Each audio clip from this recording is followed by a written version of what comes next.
자, 얘들 안녕하세요. 3강입니다. 3강.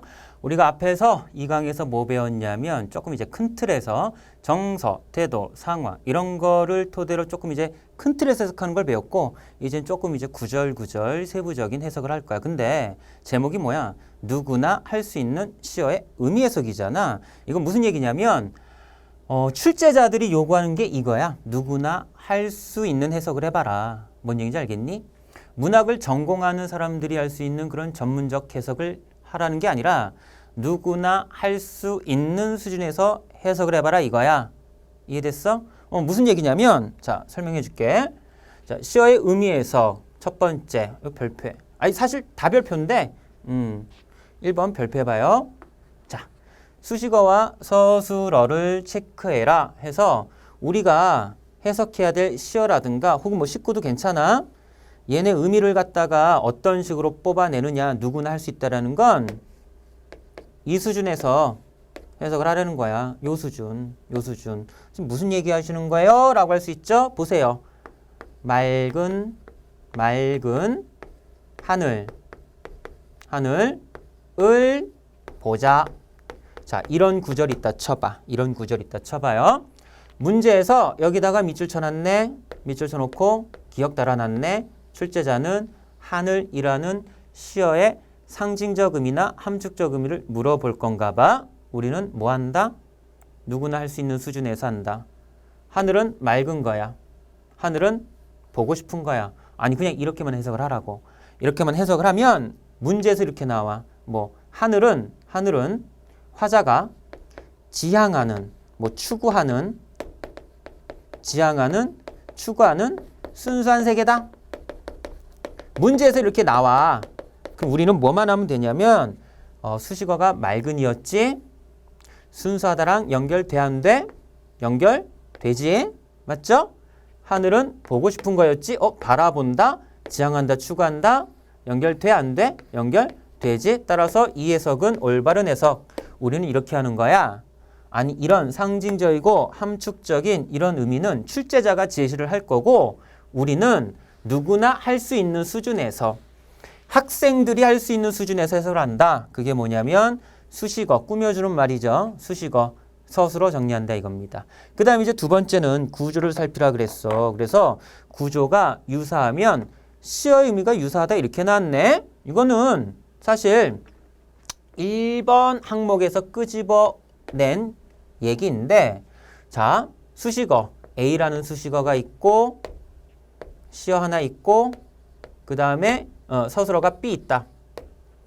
다음 구조 보니까 A-라는 수식어가 있고 시어가 하나 있고 B-라는 서술어가 있다. 구조가 유사하지. 구조가 유사해. 그럼 당연히 얘네들의 의미도 다 이렇게 되잖아. 응? 그러니까 구조가 유사하면 시어의 의미도 유사한 거다. 너희들 위해 다시 한번 써볼게. 아까 괜히 졌네 그거. 예를 들어서 맑은 하늘. 서술어는 생략할게요. 네. 그럼 하늘은 뭐한 거? 맑은 거야. 깨끗한 바다. 바다는 깨끗한 거야. 그리고 뒤에 뭐 예를 들어서 생략할 것들을 써야겠네. 맑은 하늘을 보자. 깨끗한 바다를 보자. 그럼 하늘은 보고 싶은 거, 바다도 보고 싶은 거 의미 같아. 왜? 구조가 유사하니까. 이렇게 될 수 있다는 거야. 됐죠? 그 다음 이제 개념으로 넘어가 볼게요. 비유관계를 살펴라 해가지고 만약에 A를 B에다 비유했다면 요런 관계가 나온다라고 돼 있네. 요런 관계. 왜냐하면 A를 B에다 비유했다라는 건 얘네 둘 사이에 뭐가 있기 때문에 비유가 가능해요? 비슷한 점, 유사성이 있기 때문에 비유가 가능하거든요. 그래서 비유했다면 이 둘의 의미는 아마 유사하거나 같지 않을까 이렇게 보려는 거지. 여기서 이제 하나 더 참고로 하나 더 적어주자면 이런 구절 잘 봐요. A의 B 중요한 게 요거거든요. 의.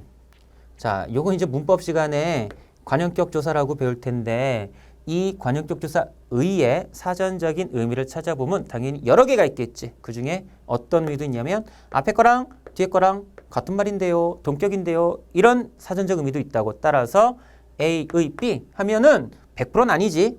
여러 가지 사전적 의미 중에 하나가 앞뒤 내용이 같다라는 거였으니까 이런 식으로 좀 해석할 수 있는 그런 근거도 있다라는 거야.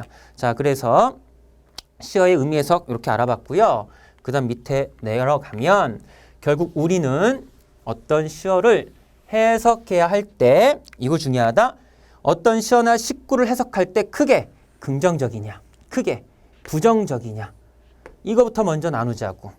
큰 틀에서 크게 긍정적이냐, 크게 부정적이냐, 큰 틀에서 나누고 그 다음 세부적인 의미로 들어가야 되겠죠. 근데 이제 밑에 나와 있는 건 뭐냐면 시에서 주로 이제 긍정적으로 보는 것과 부정적으로 보는 것을 정리한 거야. 항상 긍정적이고 항상 부정적으로 나오는 애들이다 라는 게 아니라 우리는 지금 수학하고 과학, 뭐 이과 과목이 아니잖아. 100% 이러하다 라고 말할 수는 없지만 상당히 이러한 경향성을 띠더라. 진짜 알아두면 도움이 될 정도로 됐죠. 그래서 주로 이제 긍정적인 것들은 뭐가 되느냐. 자, 여기 있는 것들 정신적 가치, 생명력, 자연적, 공동체적 삶 이런 거는 긍정적 의미로 나오는 경우가 상당수고 반면에 물질적 가치, 뭐 죽음과 소멸, 산업화, 도시화, 개인적, 이기적 삶 이런 거는 부정적인 의미를 가질 확률이 상당히 높다라는 거야. 왜냐하면 보세요. 문학에서는요. 물질적 가치, 이런 돈보다는 뭐가 더 소중하다? 사람들 사이에 정신적 가치, 사랑, 정, 뭐 이런 것들 중요하다라는 거고요. 이 물질적 가치랑 관련되는 게 뭐야? 산업화와 도시화잖아. 근데 산업화, 도시화가 진행되면서 어떤 뭐 경제적으로는 성장했을지 모르겠지만 사람들이 오히려 물질적 가치만 중시 여기다 보니까 정신적 가치가 소외당하는 혹은 중요하게 생각되어지지 않는 그런 상황을 초래하더라 해서 시에서는 산업화 도시화 좀 부정적으로 봅니다. 그 다음 뭐 죽음과 소멸, 개인적, 이기적 삶 이런 거 죄다 부정적으로 보고요. 다시 위로 가볼게요. 그럼 이제 반대되는 것들 뭐 정신적 가치 상당히 긍정적으로 봐요. 생명력 별표할게요. 긍정적으로 봅니다. 또 자연적인 거 좀 긍정적으로 봐. 도시보다는. 왜냐하면 산업화 도시화 속에서 자꾸 자연이 사라져가고 또 자연이 파괴되잖아. 문학은 조금 이제 그 강한 대상보다는 약한 대상의 편에 쓰거든. 그러니까 산업화 도시화 속에서 파괴되어가는 자연을 갖다가 긍정적으로 바라봅니다. 그 다음 이제 공동체적 삶. 혼자서 사는 삶이 아니라 함께 어울려 살아가는 삶. 이걸 긍정적으로 봐요. 그래서 옆에다 몇 가지 좀 정리를 해보자면 참고하고 좀 써볼게요. 자, 꽃. 어떤 시에서 꽃이 폈어. 꽃이 폈다. 그러면은 이 꽃은 무엇을 의미하는 경우가 많냐면 펴놨잖아. 폈다고요? 죽음이에요? 생명력이에요? 선생님 저 죽음 같은데요? 그러지 마. 생명력이야. 됐어? 꽃이 핀 건 당연히 생명력이지. 이런 경우가 좀 많고요. 그 다음 또 참고해 볼까요? 자, 우리가 함께 뭘 하더라. 함께. 그러면은 함께 한다는 건 개인적이야? 아니면 공동체적인 삶이야? 공동체적인 삶. 뭐 이런 것이고 또 다른 말로 뭐라 하냐면 한자 뜻 자체가 끈 있죠. 끈으로 같이 이렇게 묶다. 그런 뜻이 있어. 함께 한다. 라는 의미를 갖고 있는데 연대라든가 혹은 유대라든가 이런 식의 의미들 좀 끄집어낼 수 있다라는 거죠. 또 볼까요? 지금은 이제 요즘 애들은 좀 다르지만 선생님 나이 때만 하더라도 고향의 이미지 하면 도시를 떠올리니 아니면 자연을 떠올리니 보통 고향 하면 자연을 떠올리는 거야. 왜냐하면 모르겠어. 너희들은 이제 거의 다 도시에서 태어났겠지만 너희들이 감상하고 해석해야 될 이 시를 쓴 우리 시인분들은 연세가 좀 있으시단다. 그러니까 그분들이 쓴 작품에서 고향은 당연히 어떤 자연적인 이미지, 시골의 이미지 이렇게 나오겠지. 그래서 고향하면 자연적인 이미지가 있기 때문이기도 하지만 또 모든 사람들은 일반적으로 보양하면 조금 푸근한 느낌, 뭐 마음의 안식처, 뭐 이런 느낌을 갖잖아. 그래서 긍정적인 의미를 갖는 경우가 좀 많다 이거죠. 뭐 항상 이렇다, 100% 이렇다가 아니라 이런 경향성을 띈다. 알고 있으면 시를 해석하거나 문제를 풀 때 도움이 될 정도로 상당수 이런 경향성을 띠더라라는 겁니다. 그 다음 항목 넘어갔습니다. 자, 그 다음 항목은 선생님이 뭐를 갖다가 설명하려고 하냐면 밝음과 어둠 또 상승과 하강 이런 이미지를 좀 보고 가려고 합니다. 자, 첫 번째가 이제 밝음하고 어둠인데요. 당연히 밝음하고 어둠하면 당연히 대비적이지. 대비적이고 우리 저기 배운 거 복습해 볼까? 밝음, 어둠 죄다 무슨 감각이야? 시각적인 이미지지. 그래서 뭐 시각 대비, 감각 대비 이렇게 말할 수도 있는데 우리는 이제 그 해석할 때 이런 것들을 어떻게 봐야 되느냐 그걸 좀 보는 거잖아. 이번 시간에는. 그래서 보자면 대부분 이래요. 밝음은 긍정적, 어둠은 부정적. 됐죠? 우리가 표정이 굉장히 좋아 보여. 그럼 표정이 어둡다고 그래? 밝다고 그래? 밝다고 그러지. 그 다음에 표정이 굉장히 안 좋으면 표정이 너 그렇게 어둡니라고 이야기하지. 그런 것처럼 우리 인간들은 밝은 것은 좀 긍정적, 뭔가 좀 희망의 이미지 이렇게 보고요. 어둠은 암울하다, 부정적이야 뭐 이런 식으로 보는 경향이 좀 있다라는 거야. 그래서 밝음과 어둠은 이런 의미를 갖는 경우가 많고 그 다음에 이제 상승하고 하강. 상승하고 하강은 상승은 말 그대로 위로 뭔가가 가는 거야. 위로. 예를 들어서 땅이 있는데 여기서 풀이 막 자라나 상승이지? 이런 거 상승. 하강은 반대로 밑으로 떨어지는 거야. 밑으로 떨어져. 꽃이 떨어져. 나뭇잎이 떨어져. 뭐 이런 것들이 상승과 하강인데 자 이제 보세요. 상승과 하강에서 굳이 이거를 의미를 나눠라 그런다면 주로 상승은 좀 긍정적. 주로야. 하강은 좀 부정적. 뭐 이렇게 봐요. 물론 주의할 점이 하강이다 그래서 항상 막 부정적이다 이러진 않아. 선생님 지금 정리하는 건 이번 시간에 정리하는 건 대부분 이런 경향성을 띠더라라는 거야. 그럼 선생님 말하는 대로 이렇게 정리했더니 여기에 적용되지 않은 작품들은 어떻게 해요? 아니 그런 작품들은 일반적이지 않은 그런 의미를 쓰고 있구나 하면서 따로 정리하면 되는 거지 뭐. 자 어찌됐든 옆에다 또 참고하고 적어 볼까요? 계절 중에 가을이 있어. 가을 맞죠? 두 가지 의미로 볼 수가 있을 것 같은데 만약에 어떤 작품 속에 나오는 이 가을이란 계절이 열매가 맺히는 계절이더라. 열매. 그러면은 이때 가을은 뭔가 결실을 얻을 수 있는 계절. 열매가 이거가 성숙의 계절. 뭐 이렇게 볼 수 있을 거야. 그런데 어떤 작품을 우리가 봤더니 가을에 열매가 열리는 게 아니라 우수수수 낙엽이 지더라. 그러면 이거 상승적이야? 하강적이야? 하강적이잖아. 잠깐. 여기 하강적이잖아. 하강이면 낙엽이 떨어지든 꽃이 떨어지는 거야. 그럼 사는 거야? 죽는 거야? 죽는 거잖아. 그래서 죽음의 이미지. 낙엽과 꽃이 떨어져서 사라져. 소멸의 이미지. 그러다 보니까 조금 분위기 쓸쓸한데 뭐 이런 내용이랑 연결될 수가 있어요. 따라서 낙엽이 지죠?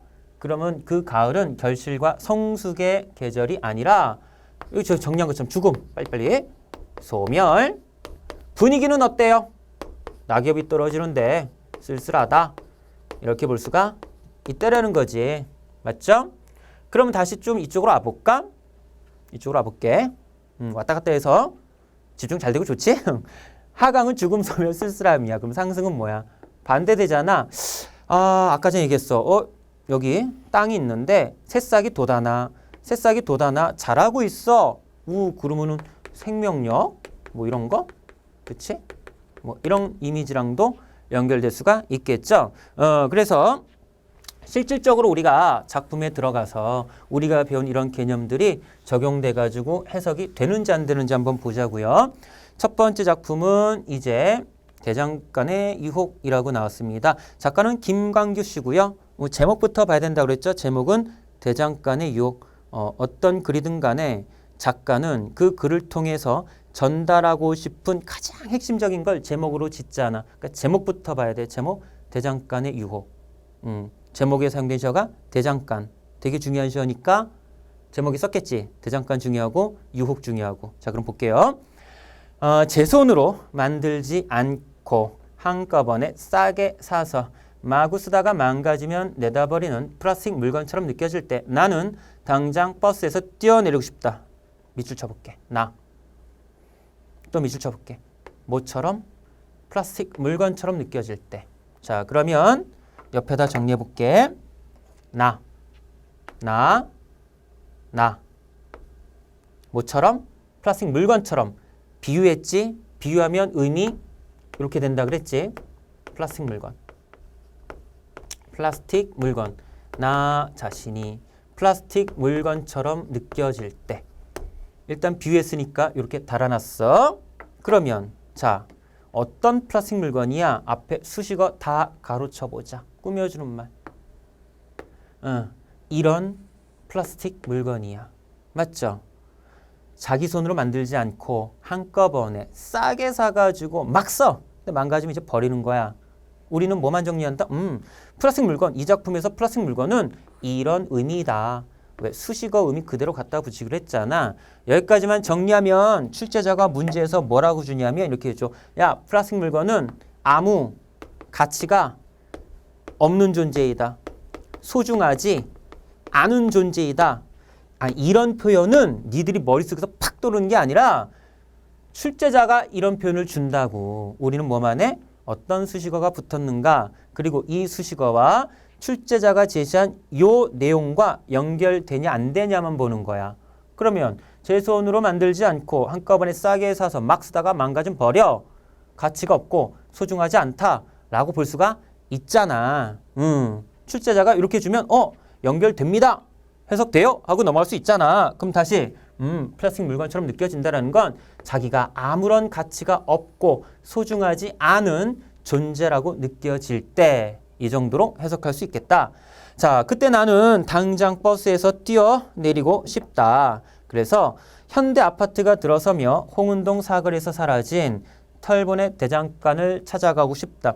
이 대장간은요, 제목에 나온 시어기 때문에 굉장히 중요하죠. 그러면서 어떤 서술어가 붙었냐면 찾아가고 싶다. 찾아가고 싶다. 그러면 대장간은 찾아가고 싶은 곳이니까 의미 자체가 긍정적이 돼야 돼. 맞죠? 그럼 봐봐요. 내가 플라스틱 물건처럼 느껴졌어. 가치가 없고 소중하지 않아. 부정적이야. 자, 대장간 나왔죠? 대장간 나왔어. 대장간은 찾아가고 싶은 공간이야. 딱 서술어 보니까. 근데 우리 아까 뭐라고 그랬지? 일단 크게 긍정적인지 부정적인지 먼저 보자고 그랬지. 찾아가고 싶으니까 긍정적이야. 그러면 얘하고 얘는 의미가 서로 반대되겠네? 맞지? 근데 얘는 플라스틱 물건은 아무 가치도 없고 소중하지도 않은 거였잖아. 그럼 이거 뒤집어서 반대로 가면 대장간은 뭔가 가치를 찾을 수 있을 것 같고 내 자신이 소중한 존재로 될 것 같은 그런 공간이다 라고 끄집어낼 수 있겠지. 그쵸? 계속 가볼게요. 자, 그래서 대장간 갔어. 풀무질로 이글거리는 불 속에 시우새처럼 나를 달구고 모루 위에서 별이고 숫돌에 가라 시퍼런 무쇠낫으로 바꾸고 싶다. 바꾸고 싶대. 나의 모습을 바꾸고 싶어. 뭐로? 이거로. 바꾸고 싶은 모습이니까 긍정적이야. 그럼 저 무쇠낫은 위에다 달아? 밑에다 달아? 밑에다가. 나 무쇠낫이 되고 싶어요. 그럼 이 무쇠낫의 의미는 뭘까? 가치 있는 존재, 소중한 존재. 뭐 이렇게 될 거야. 이런 가치 있는 존재, 소중한 존재가 되려면 어디를 찾아가야 가능해? 대장간 찾아가야 가능하고 나 이렇게 살고 있었는데 나 이런 모습으로 바꾸고 싶다 라고 얘기하는 거야. 자, 땀 흘리며 두들겨 하나씩 만들어낸 또 나온다. 뭐가 되어? 꼬부랑 호미가 되어. 호미, 서술어가 되어야. 되고 싶은 존재, 그쵸? 되고 싶은 존재, 긍정적. 그러면 쟤도 왔다 갔다 하니까 좋지. 여기다. 왔다 갔다 하니까 집중도 잘 되고 좋을 것 같아. 호미 여기다 달아야 되죠. 자, 소나무 자루에서 송진을 흘리면서 대장간 벽에 걸리고 싶다. 자, 지금까지 살아온 인생이 온통 부끄러워지고 뭐 한 거죠? 플라스틱 물건처럼 무가차게 살아온 자신의 모습을 반성했기 때문에 부끄럽다. 직지사, 절 이름이야 해우소, 절에서 화장실을 뜻하는 말이 해우소입니다. 아득한 나락으로 떨어져 내리는 똥덩이처럼 내가 느껴질 때, 똥덩이처럼 느껴질 때, 뭐처럼 느껴져? 똥덩이. 그럼 봐. 앞에서는 자기가 뭐처럼 느껴진대? 플라스틱 물건처럼 느껴진대. 여기서 뭐처럼 느껴진대? 똥덩이처럼. 그러면 구조가 유사하잖아. 구조가 유사하면 모두 유사해. 의미도 유사해. 그래서 이제 거의 끝났습니다. 플라스틱 물건이랑 의미가 유사한 건 뭐죠? 똥덩이. 똥덩이. 똥덩이. 구조가 유사하지. 내가 플라스틱 물건처럼 느껴질 때, 내가 똥덩이처럼 느껴질 때. 맞죠? 그래서 이 플라스틱 물건이나 똥덩이 이런 거는 자기 자신의 어떤 부정적인 모습, 반성해야 될 모습 이걸 나타내고 나 이제 더 이상 이렇게 살기 싫어. 이렇게 살고 싶어. 라는 소망을 드러내고 있다라고 볼 수가 있어요. 그래서 자 밑에 자 봅시다. 이 시에서 플라스틱 물건과 유사한 의미를 지닌 시어 뭐였어요? 똥덩이였죠? 똥덩이 쓰시고요. 똥덩이. 이 시에서 꼬부랑 호미는 화자가 되고자 하는 모습이다. 되고 싶은 모습. 맞죠? 왜냐하면 본문에서 어떻게 됐어? 꼬부랑 호미가 되어 라는 서술어랑 같이 나왔잖아. 그래서 이건 5가 되겠죠. 넘어갈게요. 자, 예로 확인하기 두 번째. 근데 문제에서 이제 뭘 물어보고 있냐면 둘의 밥상의 의미가 크게 긍정적인지 부정적인지 또 이 시의 화자는 어떤 모습으로 살길 원하는지 그걸 한번 골라보라 이거야. 제목은 둥근 어머니의 둘의 밥상. 어머니 중요할 것 같고 둘의 밥상 중요할 것 같네. 자, 읽어보니까 모난 밥상을 볼 때마다 어머니의 둘의 밥상이 그립다. 그립다. 그립다. 그리움의 대상이니까 긍정적이지. 그치? 일단 긍정적이야. 크게 봤을 때. 고향 하늘에 떠오르는 한가위 보름달처럼 달이 뜨면 피어나는 달맞이 꽃처럼 어머니의 둘의 밥상은 뭐래? 사랑의 꽃밭. 그럼 사실 둘의 밥상 그립다라는 건 뭐야? 엄마의 사랑이 그립다. 뭐 이런 얘기겠죠. 내 꽃밭에 앉는 사람 누군들 귀하지 않겠느냐. 식구들 모이는 날이면 어머니가 펼치시던 둘의 밥상 둥글게 둥글게 비유됐네. 제비새끼처럼 앉아 어린 시절로 돌아간 듯 밥숟가락 높이 들고 어머니가 골고루 나눠주시는 고기 반찬 어떻게 착하게 받아 먹고 싶다. 뭐처럼? 제비새끼처럼 착하게 받아 먹고 싶다. 그럼 제비새끼의 의미는 뭐야? 착한 거지. 착한 거. 착한 거니까 동그라미 쳐볼게. 됐죠? 자, 세상의 밥상은 이전 투구의 아수라장. 이전 투구는 진흙탕 싸움이고요. 이 아수라장 앞에서 배웠나? 뒤에서 배우게 되겠네요. 뭐 지옥을 뜻하는 그런 말입니다. 한 끼 밥을 차지하기 위해 혹은 그 밥그릇을 지키기 위해 우리는 밥그릇 지키기 위해 우리는 날카로운 발톱 가진 짐승으로 변해버렸대. 이 짐승이 제비새끼는 아닐 거잖아. 그치? 밥상에서 밀리면 벼랑으로 밀리는 정글의 법칙 속에서 뭐처럼 떠돌았다? 하이에나. 하이에나는 이런 애잖아. 그쵸? 세모 쳐야겠죠. 제비새끼와 반대되니까. 짐승처럼 썩은 고기 먹기도 하고 내가 살기 위해 남의 밥상 엎어버려 이런 행동을 하고 살았대요. 이런 행동을 하고 산 자신의 모습을 고기 찾아 헤매이는 하이에나라는 짐승에다가 비유했죠. 이제는 돌아가 어머니의 둥근 둘의 밥상에 앉고 싶다. 앉고 싶은 곳이야. 어디? 둘의 밥상. 엄마의 사랑 느낄 수 있고 여기 뭐의 모습으로 앉고 싶대. 착한 제비새끼처럼. 어머니에게 둘에는 모두를 귀하게 여기는 사랑. 귀하게 여기는 것이 진정한 나눔이라 가르치는 어머니의 둘의 밥상에 지지배배 즐거운 뭐로 앉아? 제비새끼. 어떤? 즐거운. 긍정적이지. 그지? 어머니의 사랑 둘에 먹고 싶다. 그러니까 화자는 하이에나처럼 살았나 봐. 하이에나처럼 이기적이고 또 자신의 이익을 위해서라면 남의 밥상도 뒤집을 정도로 그렇게 살았나 봐. 이제 더 이상 그렇게 살기 싫다는 거야. 착한 제비새끼처럼 어머니의 둘의 밥상에서 사랑을 느끼며 살고 싶다. 뭐 이런 얘기겠죠. 그래서 둘의 밥상은 긍정적. 화자는 뭐처럼 살고 싶대? 제비새끼. 됐죠? 어렵지 않죠? 이렇게 기본적인 것부터 조금씩 해석하는 연습을 해야 나중에 어려운 것들도 해결이 되겠죠. 그 다음 봅시다. 김관식의 거사노. 이거 이제 한자 뜻으로 나왔잖아. 제목이. 이걸 내가 미리 얘기해주면 너무 재미가 없어. 그래서 일단은 보고 나서 얘기해 줄게요. 오늘 북창을 열어 장거리를 등지고 산을 향하여 앉은 뜻은 향하여를 밑줄 치고 별표해볼게. 자, 밑줄 치고 별표했죠? 볼게요. 시에서 이런 구절 나왔다 쳐봅시다. A를 향하다. 화자가 이런 식의 말을 했다 치자. A를 향하다. 시에선 향하다라고 나오는데 출제자는 요거를 조금 세련된 말로 바꿔서 문제 냅니다. A를 지향하다. A를 지향하다. 혹은 A를 추구하다. 그러니까 우리는 어떻게 가면 되냐면 화자가 A를 향하다 그러지? 그럼 A는 지향하고 추구해야 될 곳, 긍정적 의미 이렇게 가자라는 거죠. 이거랑 비슷한 게 또 뭐가 있냐면 자, 본문에서 화자가 A를 뭐 알았다. A를 알아버렸다. 뭐 이런 표현 나오면 출제자는 조금 세련된 말로 바꿔서 야, 화자는 A를 깨달았어. 깨달음. 요거랑 연결시킨다고. 됐죠? 이해됐어요? 그럼 다시 본문으로 가봅시다. 본문으로 가볼게요. 오늘 북창을 열어. 어디 등졌어? 장거리. 이 장거리가 사실 시장거리거든. 시장거리 등졌어. 어디 향해? 산을 향한다 이거야. 그럼 화자가 지향하고 추구하는 공간은 요 산일 거지. 뭐는 등지고 싶어? 시장거리는 등지고 싶다. 그래서 자, 정리해보면 산 화자가 향하고 싶은, 말 바꾸면 지향하고 싶은, 추구하고 싶은 공간이야. 어디는 등지고 싶어? 어딘 너무 싫어? 등지고 싶어? 장거리, 시장거리, 장거리.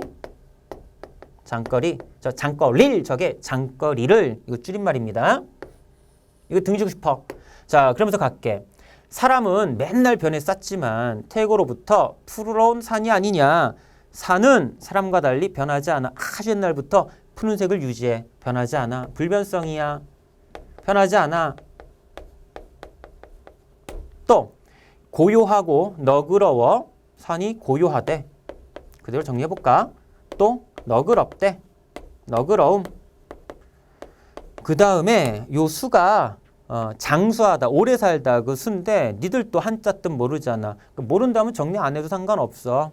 수는 이제 뭐 오래 산다 이런 뜻인데 보물을 가지고도 자랑하지 않는 겸허한 산. 자랑 같은 거 하지 않아.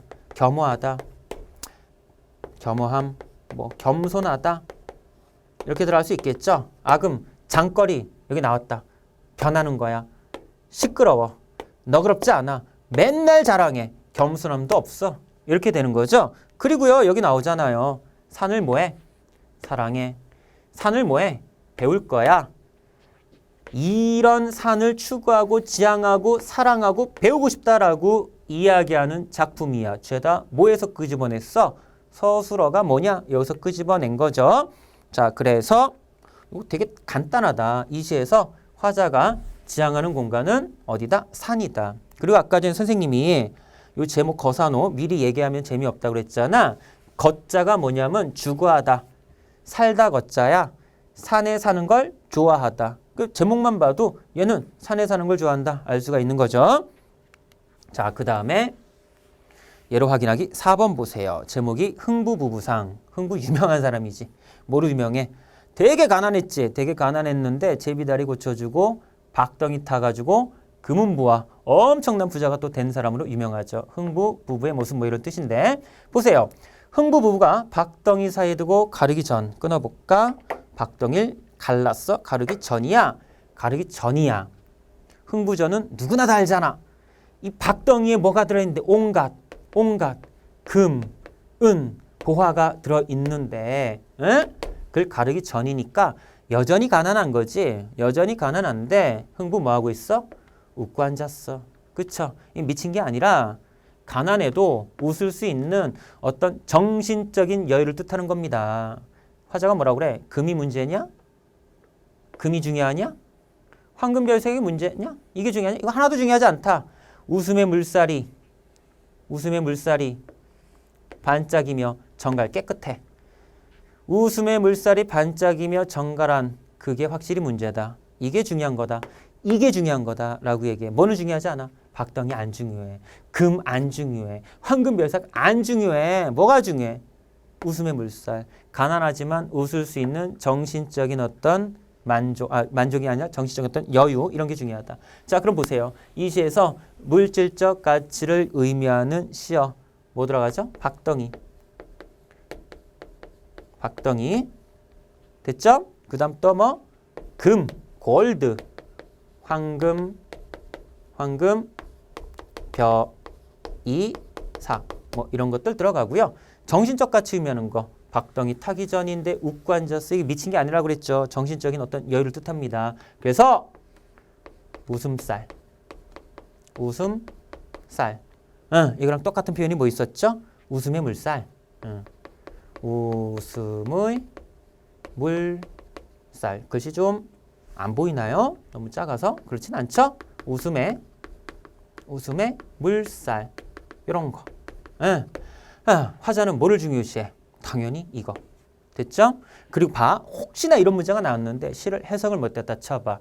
아까 얘기했잖아. 시에서는 이런 걸 좀 긍정적으로 본다고 얘기했잖아요. 그러니까 찍더라도 일로 가야 된다라는 겁니다. 됐죠? 그 다음에 뒤에 넘어가서 문제 한번 빨리 봅시다. 자, 이 시에서 물은 어떤 의미냐? 그대는 어떤 의미냐? 그래서 요것만 보고 좀 빨리 넘어갈게요. 제목이 뭐 우리가 물이 되어네? 물이 되어야 된다? 그럼 제목에서 나옵니다. 물 긍정적이다. 확인해보자. 자, 우리가 물이 되어 만난다면 감은 어느 집에선들 좋아하지 않으랴. 물이 되어 만나면 좋아할 거래. 그럼 물 긍정적이야. 맞죠? 물 긍정적이야. 계속 볼게. 우리가 키 큰 나무 함께 서서 우르르 우르르 비 오는 소리로 흐른다면 얼마나 좋을까? 뭐 이런 얘기야.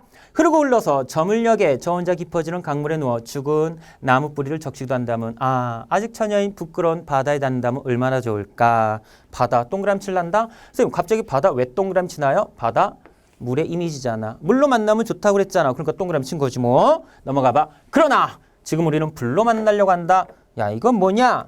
우리가 뭐로 만나야 좋은 것인데, 물로 만나야 좋은 것인데 우리 지금 뭐로 만나려고 그래? 불로 만나려고 그래? 불은 당연히 물과 대립적인 이미지잖아. 대립적인 이미지. 그러니까 불은 당연히 부정적인 이미지. 이렇게 처리해야 되겠죠? 근데 지금 우리는 물이 아니라 불로 만나려 한다. 벌써 수치된 뼈 하나가 세상에 불타는 것들을 쓰다듬고 있다. 만리 밖에서 기다리는 그대여. 접을 지난 뒤 물로 만나자. 나왔다. 그대 만나자 라고 서술어 나왔어. 만나고 싶어요. 만나야 하는 대상이에요. 그럼 긍정적이죠? 그래서 뭐 뒤는 넘어가고요. 우리 요 답만 한번 체크해 볼까요? 물은 당연히 긍정적 의미였습니다. 맞죠? 자, 이 시에서 그대는 만나야 될 대상이야. 긍정적이다. 일단 큰 틀에서 이렇게 나눈 것부터 시작해야죠. 넘어갑니다. 자, 이건 문제부터 보자. 뭐 이 시에서 어둠과 밝음의 이미지가 드러난다. 맞죠? 요거 한번 찾아보고 제목을 보니까 마음의 수수밭이야. 마음의 수수밭. 아까 전에 왜 그거 하지 않았나? A, 의, B 하면 의미가 유사할 수 있다고. 그러니까 이거 의심해 봐야 돼. 혹시 수수밭이 자기 마음 의미하는 건가? 한번 의심해 봐야 된다고. 자, 첫 번째 줄 볼까요? 마음이 또 수수밭을 지난다. 얘들아 금방 끝난다. 이제 요번 강좌 얼마 안 남았어. 좀 집중하고. 지금까지 많이 놀았잖아. 이제 뭐 마음 잡고 국어의 훈련 문제도 풀고 이제 수업도 듣고 열심히 하는데 벌써 뭐 3, 40분짜리 수업 하나 제대로 못 들어서 어떻게? 거의 끝나갑니다. 보세요. 마음이 또 수수밭을 지나. 내가 이렇게 걸어가는 게 아니라 마음이 지나가? 그럼 아마도 요건가 보다. 수수밭은 진짜 수수밭이 아니라 자기의 마음을 갖다가 수수밭이라고 표현했나 보다. 그쵸? 머위 몇 장 던져 뒤란으로 간다. 저녁만큼 저문 것이 여기 또 있다. 선생님, 이거요. 어둠입니다. 선생님, 저 찾기 힘들었어요. 그러니까 지금 연습하라고. 이거. 저녁만큼 저문 것이 여기 또 있다. 그러면은 현재 마음 상태가 어떻다라는 거야. 어둡고. 아까 전에 얘기했잖아. 어두운 거는 긍정적일 가능성이 많지가 않아요. 어둠과 밝음 나왔을 때 어둠은 좀 부정적이라고 그랬죠. 근데 한번 쭉 읽어볼게요. 개밥바라기별 샛별입니다. 내 눈보다 먼저 땅을 들여다본다. 세상을 내려놓고는 길 한쪽도 볼 수 없다. 논뚝길 넘어 길끝에 보리밭 있고 보리고개 넘은 세월 있고 바람 잡고 등짝 때리고 절골의 그림자 암처럼 깊어. 나는 넘어가. 몇 번 머리를 흔들고 산속의 산 위의 산을 본다. 산을 올려다본다는 거 이제 알았다. 저기 저 하늘의 자리 싱싱하게 푸르다. 푸른 것들을 이렇게 툭툭 올라가. 그래 한다고 나를 부추기는 솔바람 속에서 내 막막함도 올라간다. 막막했나 봐. 자, 막막했나 봐. 정서 상태 나왔지? 그럼 잠깐 앞으로 가봐. 잠깐 앞으로 가봐. 이 마음 뭐로 가득 차 있어? 막막함이야. 막막함. 됐어? 부정적이지? 그러면은 저녁만큼 저물었어. 저녁만큼 저무면 어두운 거잖아. 이거 어두운 거 막막하다. 부정적으로 해석해도 될 것 같다. 맞지? 넘어갈게요. 다시 아까 요 막막함도 올라간다. 번쩍 제 정신이 든다. 정신이 들 때마다 우지는 내 속의 목탁새들 나를 깨운다. 이 세상에 없는 길 만들 수 없다. 산 옆구리 끼고 절벽 오르니 천불산이 몸속에 들어왔는데 수수밭이 환해진다 하면서 나왔기 때문에 자, 어둠의 이미지 나왔었죠. 저녁만큼 저문 것 환해진다 나왔죠. 이거 또 하나 결국 얘는 자신의 내면 상태 마음이 어떤 상태였다가 막막한 어두운 상태였다가 밝음의 상태로 바뀌었다. 이걸 얘기하나 보다. 맞죠? 드디어 마지막이고요. 마지막 되게 쉬워요. 문제가 뭡니까? 상승과 하강의 이미지 있냐 없냐 물어보고요. 사실 제목 보니까 뭐 떨어져도 튀는 공처럼 해가지고 일단 명사는 공. 얘 중요해. 중요한 시어야. 근데 수식어가 뭐니? 떨어져도 튀는 공. 수식어가 얘네지. 여기서 나오지 않았니? 떨어져도 튀는. 여기서 하강 상승 나왔어. 그러니까 아마 이거는 상승과 하강의 이미지가 드러나 있을 텐데 그래도 혹시 모르니까 한번 보자고요. 그래 살아봐야지. 너도 나도 공이 되어 공 되어야 될 거. 동그라미. 근데 어떤 공? 떨어져도 튀는 이게 수식어지. 그런 공이 되어. 그러면 옆에다 요거 한 번만 정리해 봅시다. 떨어져도 공은 튀어오르잖아요. 튀는 공. 공은 되어야 된다. 공이 되어 했으니까 일단 긍정절 같아. 그럼 화자는 이런 의미를 좀 긍정적으로 보지 않을까. 이런 공이 되어야 된다라고 했으니까 살아봐야지. 쓰러지는 법이 없는 둥근 공처럼. 어라라라. 여기 쓰러지는 법이 없는 둥근 공이라 나왔어. 자, 쓰러지는 법이 없어. 쓰러지는 법이 없는 공. 우린 이런 공이 돼야 돼. 공이야. 그럼 쓰러지는 법이 없다? 이거랑 의미가 같나 봐. 즉 떨어져도 다시 튀어오르는 건 어떤 고난과 시련에서도 쓰러지지 말아라. 좌절하지 말아라. 다시 튕겨져 올라가라. 뭐 이런 얘기인가 봐. 쭉 가봤더니 자 이렇게 나와요. 또 반복해서 나오죠. 여기 마지막이에요. 마지막에 이렇게 떨어져도 튀어오르는 공. 이게 쓰러지는 법이 없는 그런 삶의 모습이다. 그런 삶의 모습이 되어야 된다라고 이야기했어. 그래서 상승과 하강의 이미지는 당연히 드러나고 우리가 아까 정리한 것처럼 수식어, 의미 갖고 이렇게 끄집어낼 수 있고 또 공이 되어야 된다. 서술어 갖고도 의미 끄집어낼 수 있었고 그렇죠? 고생 많았습니다. 다음 시간에 봅시다.